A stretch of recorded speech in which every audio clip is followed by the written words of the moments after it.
great meeting you again. I just want to take a few minutes to talk with you because I have traveled here to the motherland. I think this is about my fourth or fifth time. And each time I've come here to One Africa. I felt the love, the nurturing, the food, the spiritual connection. So I just wanted to be able to share more of that with the people that I'm sharing with back at home. So can you just tell us a little bit about you, One Africa, just share what's on your heart. Well, One Africa, we're located right here in Elmina, Ghana, West Africa. We are a health resort known as One Africa Health Resort. And we've been here for over 25 years. My mother and my father started this place. And my father made his transition 15 years ago. And my mom's is traveling. She's in and out of, she still comes here and there, but she's loving Rwanda right now. She's a world traveler. And she's sort of right now in Rwanda, but she still comes and visits and goes back to Rwanda. She said it's the most cleanest country she's seen in the world. I have taken my father's stool, so I have now been in stool for 8 years, and I am Asafohene Kufo II. One Africa is a place where if you come to Central Region, Ghana, you would definitely hear about One Africa, and I'm sure your guides will lead you to this place because we are one of the headquarters, the stopovers that most people find very unique and special because, well, one of the reasons is because the land that we sit on has an incredible history. The name of the village and the land that you're on is called Itri, and if you're looking out on the ocean right now where you're looking, you'll see in this direction just about 360, 370 degrees, 360, 370 miles is the zero longitude, zero latitude, according to their maps. And so that means you're sitting on one of the closest land masses to the center of the Earth. And we're in a neutral zone. A special thing, people might say, so what, you're sitting on the center of it, and you're at the equator. It's no different from it, but you, unless you're here, which is why people like yourself, and we call you the ambassadors, the people who have come and go and tell others, and then bring others. And I know you're also going to bring others. Exactly. You've been doing and telling a great job, and we now, you know, go on record by letting you know you are one of the ambassadors to us Thank here. you so much. Anybody that can do the work that you do, because we know it's not easy. Getting people and bringing people and coming back and forth yourself is a great feat because as difficult as it is, you're not fear, and you realize that the media does not want us to be here, but yet you continue to keep coming. It's an honor. It's a definite honor to come back and be in touch with the land and my ancestors. There's a certain feeling I get when I come, especially when I visit the slave castles. It's like getting a rejuvenation, re-energized or something. Yeah. That I feel connected. Yes. And then when I go back home, I feel so inspired to tell other people. Sure. Well, one of the things as we evolve that we begin to realize it's important for us to define ourselves is that we have no slave castles here in Ghana, West Africa, but what we have is prison cells for captive Africans that was held captured, tortured, and horrifically abused and transported across this Gulf of Guinea into the Atlantic Ocean and all over the world. And so when you come here, we recognize those artifices as dungeons, and those dungeon walls that held our people, millions of us, millions of people. And over the years that this trafficking and capturing of, we were free human beings just like anybody else, and we were taught how to be a slave once they put us on these plantations and whipped us and beat us and made us know how a slave should walk, how a slave should work, how a slave should act and talk. Then we became slaves. But we were a proud, beautiful, traditional culture of people living in high society. We wasn't savages that we didn't know what was going on. We knew that we were now captives. And we waited for our time in which that we would be able to plan our escape. And even if it took this many generations, One of the reasons why we're here today is because we have planned our escape for a long time. Exactly. Now we're just saying, we don't want to harm you, don't fear us. We just want to come back to the land of our natural ancestral inheritance. And I know a lot of diasporan Africans are saying they have built that land, they are the curators, the founders, they are the civilizers of that land, so they also claim that land, rightfully so. Yes, they're right. We already saw the great documentaries like Hidden Colors that told us we're the mothers and fathers of all lands, and we should be anywhere we want to be. But why not be in the land of your natural ancestral inheritance where it all began? That's the important and significance to us, folks like us that say we want to go where civilization and the origin of humanity began and see what's so special about this place. And when you come, you find it. Look at the tropical climate that we're living in. This is our climate year-round, isn't it? Yes. Look at the environment. Look at what we are living in. You're looking at One Africa Health Resort, where we have bungalows. We have 6 of these. We have more suites in the back. So altogether, we have 10 rooms. This is a health resort. And so I have healers, the holistic healing network that we have here, healers of various kinds. We got folks that come here and specialize in blood, hair, skin, mind, spirit, and people are finding their healing.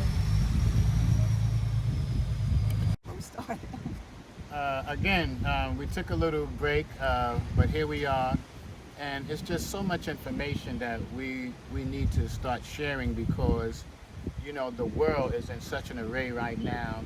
You can see that something is just not right if you're paying attention to the climate changes and you're seeing one part of the world or even one part of a country, it could be northern China, that is experiencing tremendous heat waves, and they're turning the lights up. You go online and look this stuff up, and you go down to South China and it's pouring torrential rains, and people are, their houses are being swept away, whole neighborhoods. And we're just having such a changing times, even the economy, as you know. The World Bank, the dollar, the US petrodollar that is, the economies all over the world are shifting. We hear all this talk of New World Order. And so what, you know, we try to tell people that I use one word, options. And if I have to advise anybody, the number one option I see is Mother Africa, because we are still having some of the fastest growing economic environments right here in Africa. And right here in Ghana, you might hear a lot of bad propaganda about Ghana, but here I am, been living in Ghana for 25 years, my family, my mother more than 30 years, my children usually running around here, and we look like we're doing okay. The CD, which is our currency, to the dollar, is now 10-1. So I'm advising people, you want to invest and get your assets out of these criminal banks, invest over here in the motherland and bring your dollar. It goes along. You just said it a minute ago. Your retirement funds or your investment funds will go a long way if you turn your dollars into assets. You have land assets here. You got business opportunities here. And there's other people in the world who are doing that. When you go to Accra, what do you see? Everybody else but us. The Lebanese, the Chinese, everybody are there and investing in Africa. And they're doing mighty fine. All these companies and these businesses are right here in Accra. And the diasporan African is the last one to hear about this. But thank God that the ambassadors such as yourself, you're opening the channel up for us to reconnect with ourselves. We need to reconnect because these times that we are in right now are very dangerous times. We don't need to fear and not be afraid to move and have plan B. We need to do something about it now. So I'm very pleased and happy that you are here doing the work that you are doing.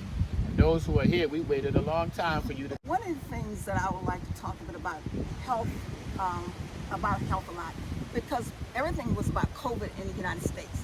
And people saying to me, why are you going over there? They got COVID. And I said, there is no COVID there. Then when I checked, it was had like last year was like 700 cases, and we had over 1 million people in the United States who died. They believe all this propaganda and all this stuff. I am feeling more healthy here than I did when I was at home. So can you tell us a little bit about your take on the health area and how we destroying our bodies? That is, health education is definitely something that we have been we have been told all these fake research stories, and meanwhile, during the entire time that COVID supposedly ran rampant all over the world, during that entire period, right here in Elmina, I can clearly give you evidence of how our people continue to eat, to live, to work, and to sell food on the streets and cook fish and everything else, because this is a fishing town. And people here are entrepreneur people, so they couldn't stop their livelihood and staying home. They continued to work. And we didn't see any cases. When they even told us that we had cases of COVID right here in Elmina, we know everybody. So we simply said, well, who are they and where are they? Your family, anybody? And nobody could identify, so we just kept on doing what is that people normally to do through the entire time. And all that wearing of the mask stuff, and that we never did it. Of course, the authorities came around trying to fearmonger us and force people, but we continued to sit and cohabitate and to ride buses next to each other. And although I do feel that the technology that they have today, they can spray the air, with all these chemtrails, the planes that we know about what they're doing, and we've seen chemtrails here too. So once again, this technology is nothing to joke with, but as long as you are cognizant and aware, and a lot of people say, oh, conspiracy theorists, oh, he's that, they will turn the channel, but believe it or not, the technology that we have had has existed for very long. Anytime that they allow you to go out and buy something called a drone that can fly in the sky and go far and take pictures for a mile or so, they're giving you a little toy. That means they have a technology that they've been using this for, and it goes higher and further and longer. So we see the technology from here, and we see how they're able to manipulate our food, our water, and our air. And so sometimes, people start to have coughs, and we start to say something ain't right. Everybody's coughing all of a sudden. We know what's going on. But because we have a lot of the traditional medicines and we have a lot of the traditional naturopaths, we go to the nutrition, we go to the naturopathopathy, we go to the medicine, the traditional cultural medicine, Asheo.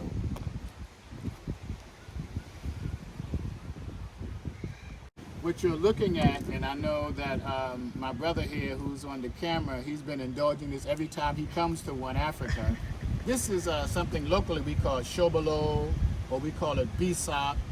Our viewers might know it as hibiscus.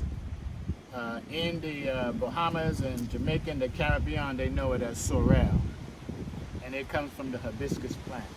And we mix it with pineapple, orange, and lemon, and we make it more medicinal. We put a little bit of leaf inside of that. We make it a little bit more medicinal. There's probably some moringa in that. So these are some of the medicines that we have here that it's a diuretic. It helps to clean the blood and to remove water retention and all of that.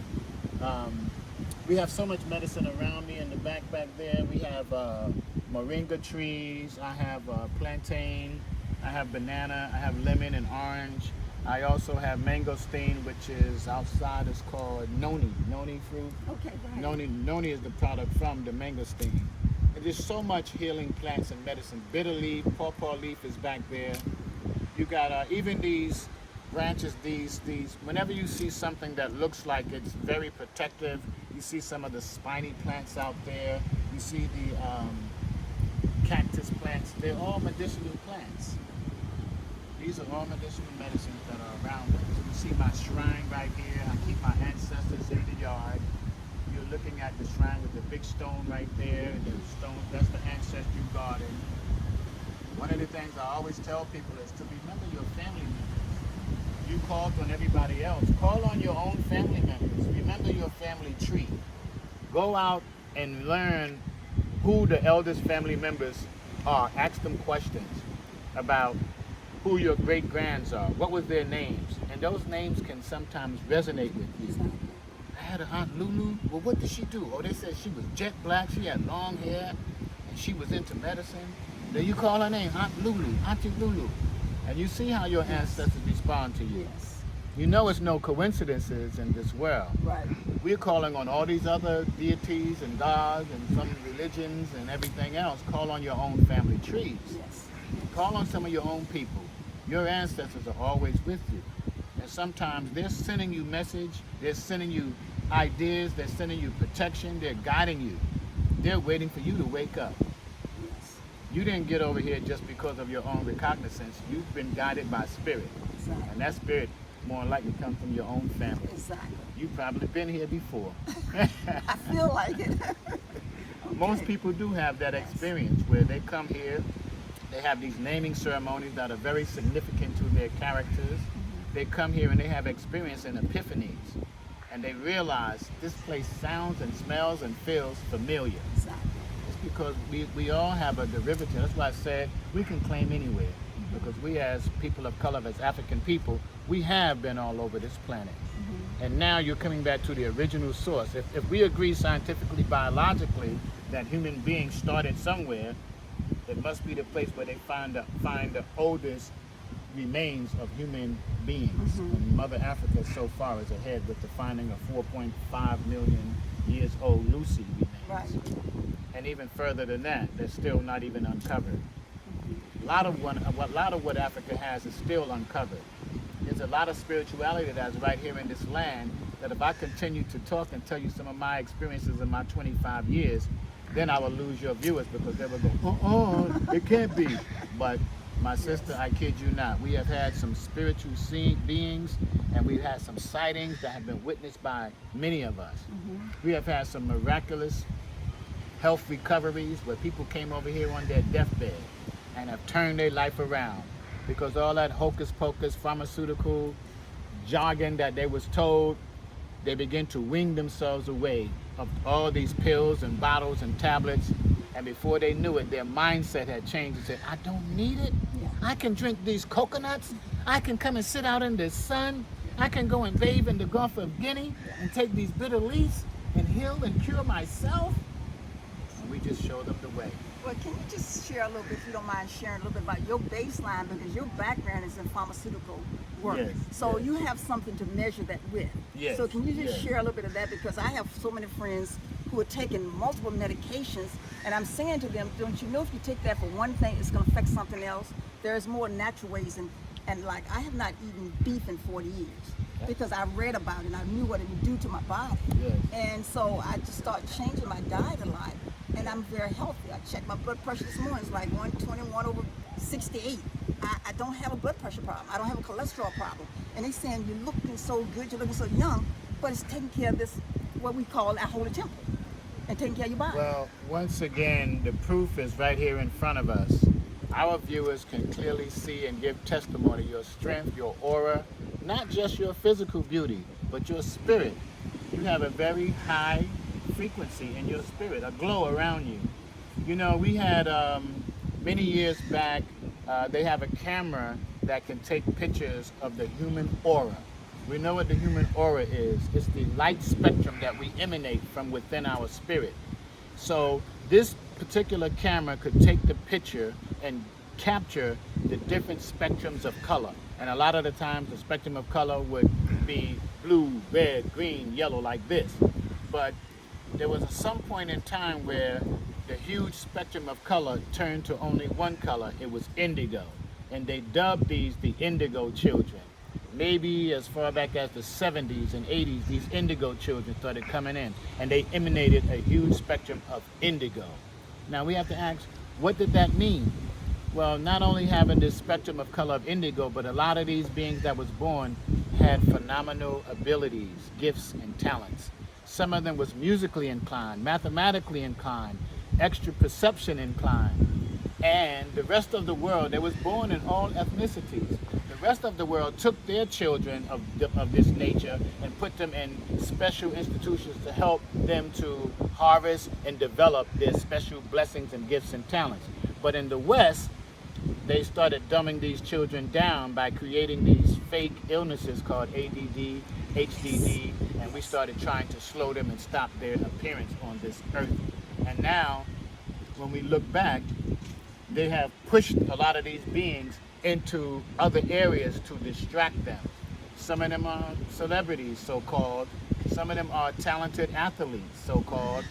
And they're using their talents, once again, in these gladiator arenas to profit off of them and to fill up their stadiums and make money off of them. And they also give them a high salary that keeps buying their interest. But we have them over here in Africa. And in when I was born, I was wait a minute, we gotta do. As we were sitting here talking about the beings called indigo children and the significance of who they are in the planet, and we were mentioning that they're everywhere and of all ethnicities. We have them also among us right here in Ghana, West Africa. And we know that there is no coincidentals, but while we were speaking about indigos, one of the indigo beings walked in. And he happens to be a brother who is from the holy royal family that also was a part of my installation, and it gave me my stool. So I introduce you without further ado to Brother Kobena Kandua. Thank you, Nana, and thank you, my sister. Thank you for seeing us again, and thank you, my brother. Good to be here. One of the things that makes this brother an indigo is his profound knowledge and connection to ancestral information. Since he was young, he grew up with a desire to study history and then to be able to remember and continue it. So at this stage, he has now grown to be one of the most popular requested guides in the Elmina dungeon. So when you come to Elmina, you ask for this brother, affectionately known as Alex. We know him as Kobena, and if you ask of him, you would get him and have such an experience. He also has written a book that I was telling you about earlier, A Cry and the Lamentations from the Ancestors. This is a chronicle from the transatlantic slave trade. And it just came out just about a week ago. And it's very hot right now. A lot of the historians, priests alike, diaspora and Africans, they are very much on this book. One of the unique experiences that this book allows you to have is this. There's many others, but one very outstanding aspect is because Brother Kobena has a book and a recorded history of those who passed through, they sojourn with him as pilgrims. And after they finish, they have a chance to express and write in a book, which is at the Elmina dungeon, and it's all scripted and documented. They write of their expressions of their experience. And when you read this book, and if you see inside some of those expressions, so I just opened up to the right page, the expressions alone are mind-boggling and blowing and very emotional, with people of all ethnicities around the world who experience this return experience of seeing that place and hearing the history of it, called the Elmina dungeon, and guided by my brother right here, Brother Kobena. When people read this and they get to that part where people are giving their expressions, you almost have to take a break before you can continue to go through this book. I'll let Brother Kobena give you some more specialities on what's in the book. Thank you, Nana. This was we sought to do. There are a lot of things that went in the dungeons that normally we don't talk about. We talk about the difficulties that our people went through, and that is the lamentation we are talking about. But whilst they are lamenting, they are also saying a lot of things. And what we sought to do also is this. In the African traditional societies, we believe in reincarnation. That we believe that the departed or the dead are not gone. They are with us. They guide, they protect us, they are with us every single day. So what we did was to make sure that our ancestors today are speaking through the pilgrims who are coming to the dungeons. So whatever you are saying, whatever everybody is saying, whilst you went through that dungeons, the ancestors was speaking through you. Oh my goodness. Right? So that is the whole chronicle of the book. So we go back as far as 2000, and then we look at the commentaries, the interviews that we have gathered from people all over, and that is the basis of what we have become. That's amazing. And also, people also misconstrue that the ancestral veneration or reverence is evil. I mean, is evil or something like that. We are trying to also say that that is not the picture. When whatever that you do for your ancestors is like what do you do for your mom or your dad while they are here with us. That is why when you go to the other religions, for example, in the Catholic Church, for example, they reverend the saints. That's actually what evil. So in the same way, I lost my mom, and every year I'll go to his grave and then, I mean, lay wreaths or libation and thank him for what he have done for me once I'm alive, once he is alive, and so on. There's nothing to do with it. So we are putting the African traditional belief in our custom, our heritage, everything well documented, so that together we will share it with ourselves and the generation coming after. So that is what we did. I would definitely purchase it. That's what we did. And then I did it with my friend Stephen. And I didn't know he's also Tuesday born until the book came out. Then I said, whoa, Kobena. So this is a book for KK. And then when the night comes, he'll tell you the significance of the K in the names given to the Akan people. Right? K, Kweku, Kobena, Kojo, Kwesi, Kofi. Why K? Why? Yeah, they never come and tell you much about that. Now, Kwa is Almighty, right? I don't want to. I want to keep it suspect, but one of them is going to give you much detail. This is what. So, I mean, it's a very. We had a few points about 500, just about 2 weeks ago, and we have sold about almost. Yeah, I think, my mom has this book that she wrote many years ago. Returning home ain't easy, but it sure is a blessing. And a lot of the colloquial statements that's in this book sometimes need further explanation. Like she has a way of spelling America with a KKK at the end. And that's just her symbolizing some of the groups and the racism and the horrific atrocities that occurred during a period of time when there was a group called the Ku Klux Klan that was intimidating and hanging our people from trees and setting houses on fire and such as that. So she just wanted to make note of America at that time was full of that. And even up till now, still exists a lot of that, but in probably unseen ways, where a lot of these organizations have manifested themselves to be political agents, police officers, and so on and so forth. Not everyone, but we certainly know that the whole idea of slavery has been abolished to some degree, but like in the likes of Bob Marley's song, emancipate yourself from the mental slavery as well.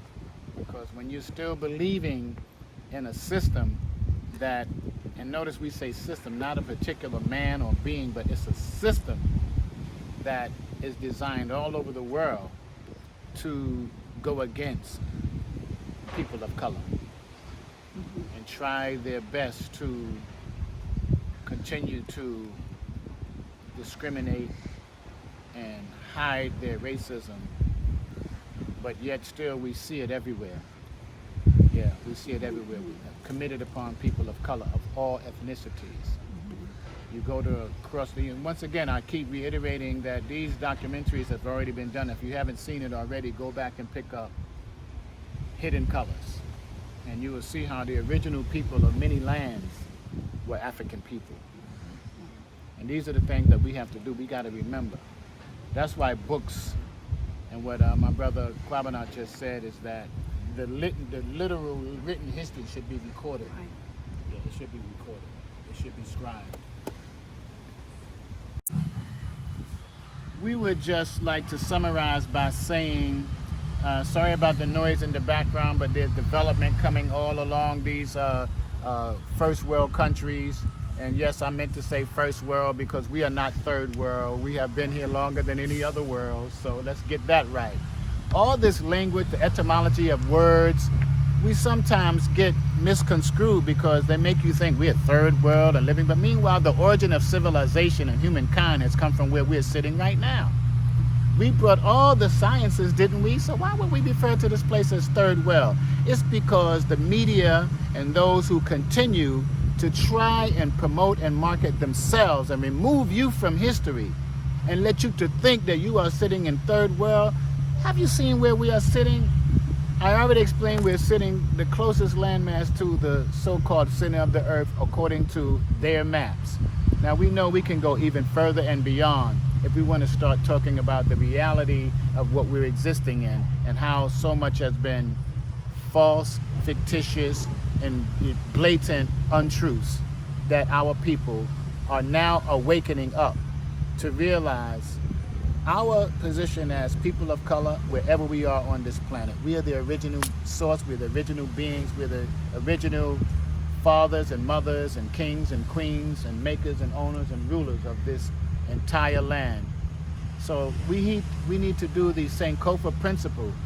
Go back, study from where origin comes from so you can better assess how you have ended up to be where you are today, and then you can better also project the future of where you need to be. And when you do that, the Sankofa principle says the importance of doing that is you can also create and bring into manifestation your own fruition and your own reality. You're looking at a beautiful ambassador who is doing that. And as I heard her testimony of how she has always had ideas and thoughts of Mother Africa, now at this mature stage and in a beautiful time in her life, she's actually doing what she has brought into her own reality. Thank you so much. Very Thank well. you for your time. Really appreciate you, Nana and Kobena. Thank you, Kobena. Thank you so much. Thank you. Look forward to seeing you again. Bye. Your pleasure, our pleasure. I share.